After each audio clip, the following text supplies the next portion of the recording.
नमस्कार दोस्तों, हिंदी डोज में आपका बहुत बहुत स्वागत और अभिनंदन है। आप जानते हैं हम प्रतिदिन हिंदी डोज में पर्यायवाची शब्द, तत्सम तद्भव, विलोम शब्द, प्रशासनिक शब्दावली, वाक्यांश के लिए एक शब्द इत्यादि को डिस्कस करते हैं और मुझे उम्मीद है आपको इससे लाभ हो रहा होगा। आज हम तत्सम तद्भव शब्द से शुरुआत करेंगे। मित्रों, आप जानते हैं दोनों की परिभाषा, तत्सम क्या है, तद्भव क्या है? क्योंकि जो हमारे 5वें पेपर में 25 प्रश्न 3 मार्कर आते हैं और ये 25 प्रश्न पाठ्यक्रम में से ही आते हैं, तो यहाँ तत्सम तद्भव पर्यायवाची इनकी परिभाषा भी पूछी जा सकती है। हालांकि मैं अलग से वीडियो में कवर भी करूँगा,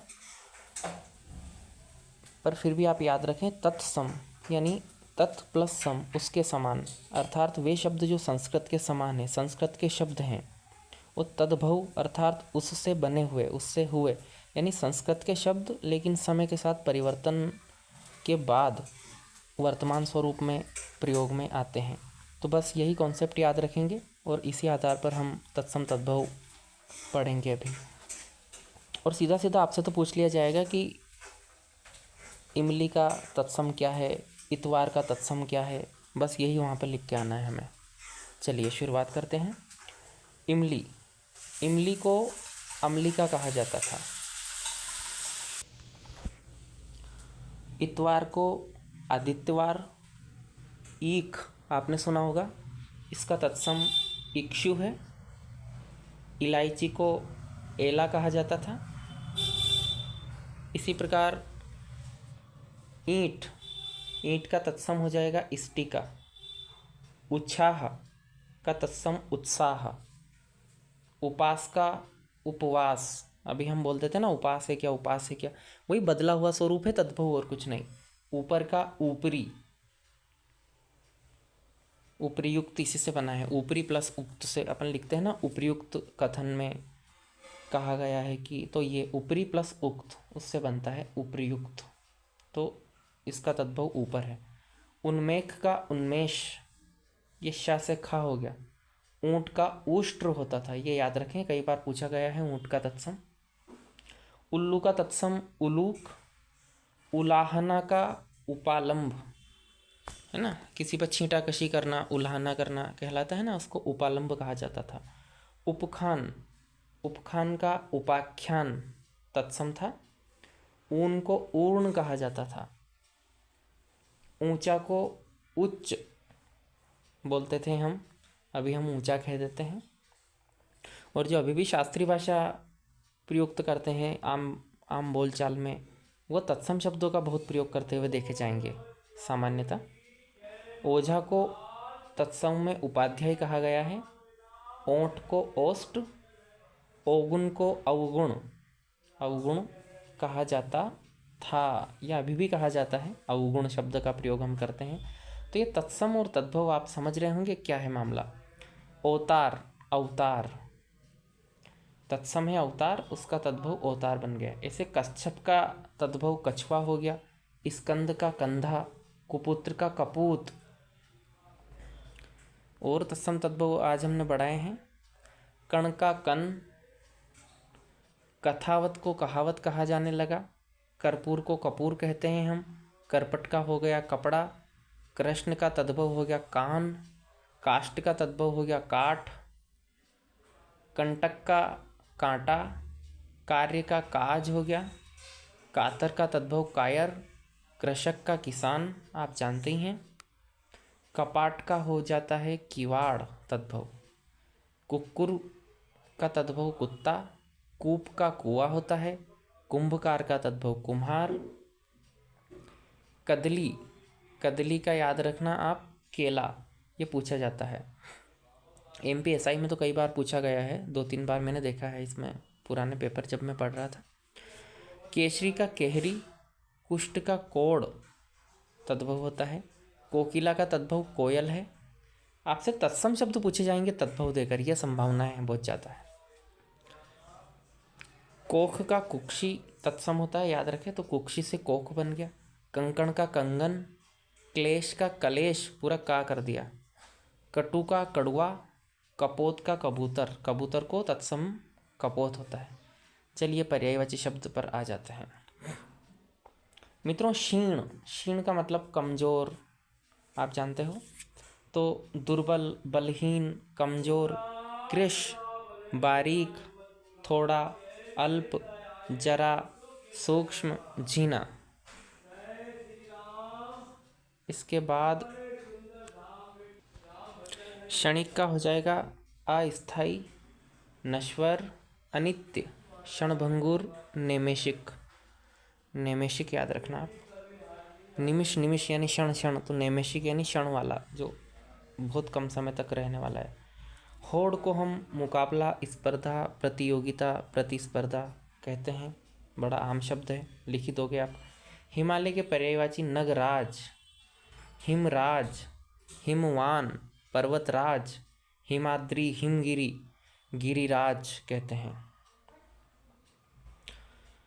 हाथी, हाथी के पर्यायवाची कुंजर, गज, हस्ती, मतंग, द्विरद, गयंद, द्वीप, वितुंड, वितुंड याद रखना, वारण, नाग, नाग देखना भैया हो, सर्प का भी होता है, दंताबल व दंती। ये हाथी के पर्यायवाची हैं।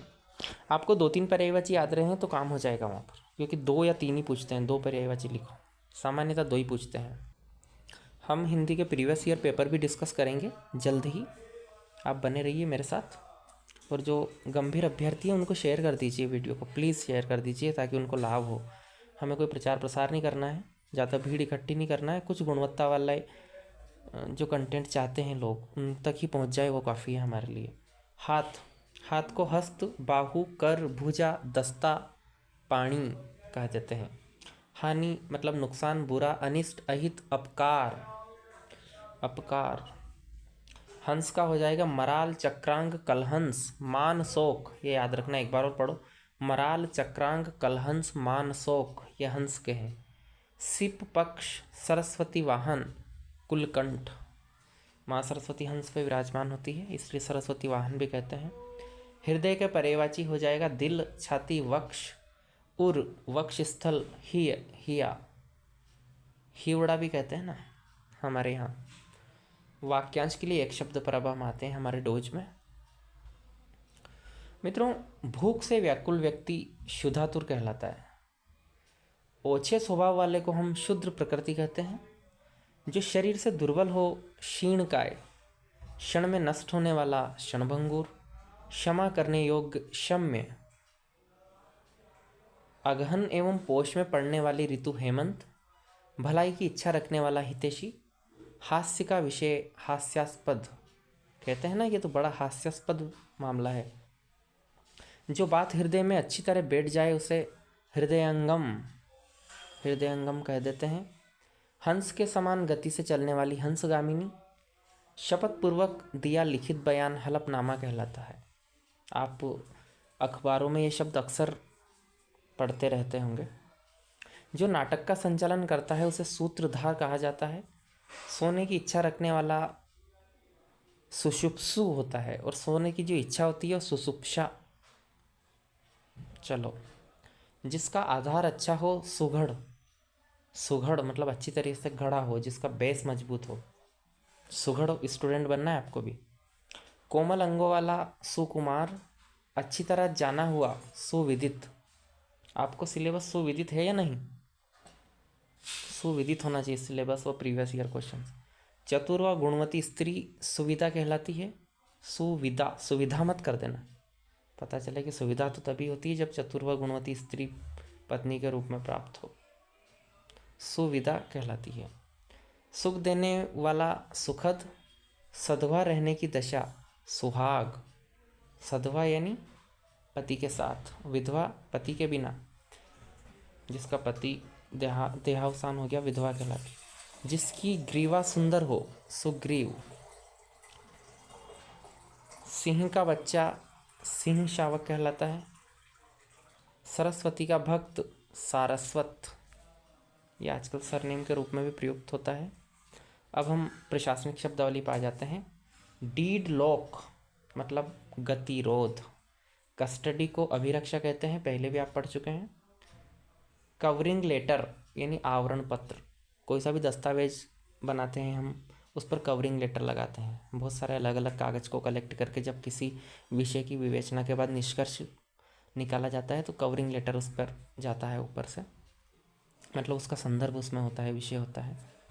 सेंसस जनगणना, बॉडी यानी निकाय, कहते हैं ना ये बॉडी इस पे काम कर रही है, कोई सा निकाय है, एग्जीक्यूटिव बॉडी आप बोल देते हो। सेंट्रलाइजेशन को केंद्रीकरण कहते हैं, और डिसेंट्रलाइजेशन आ जाए तो विकेंद्रीकरण हो जाएगा। यहाँ पे डी शब्द लगा देते हैं तो विकेंद्रीकरण हो जाता है। बिल को हम विधेयक कहते हैं, जब विधेयक संसद में या विधानमंडल में पारित हो जाता है तो फिर वो एक्ट कहलाता है, एक्ट। और एक्ट को क्या कहते हैं हिंदी में? अधिनियम। सीक्रेसी, सीक्रेसी अर्थात गोपनीयता। यूनिफॉर्मिटी एकरूपता। ऑब्लिगेशन को हम कर्तव्य कहते हैं। आपका क्या ऑब्लिगेशन है अभी? ठीक है। ऑब्जेक्ट को भी हम कर्तव्य कह देते हैं, ऑब्जेक्ट मतलब उद्देश्य कह देते हैं ऑब्जेक्ट को। अंडर कंसिडरेशन विचाराधीन, याद रखना। कंसिडर करना, कंसिडर विचारार्थ है ना, विचार मतलब कंसिडर करना। तो अंडर कंसिडरेशन यानी विचाराधीन, कोई सा भी मामला अंडर कंसिडरेशन है तो मुझे उम्मीद है कि आपको अच्छा लगा होगा आज का हमारा वीडियो। अगर अच्छा लगा हो तो कृपया करके सब्सक्राइब कर लो चैनल को और अपने दोस्तों को भेज दो, ताकि मेरा हौसला बढ़ता रहे और मैं इसी प्रकार समय निकाल कर कोशिश करता रहूँ आपके लिए जितनी मदद हो सके। अब मुझे अनुमति दीजिए, मिलते हैं अगले वीडियो में। तब तक के लिए नमस्कार, जय हिंद।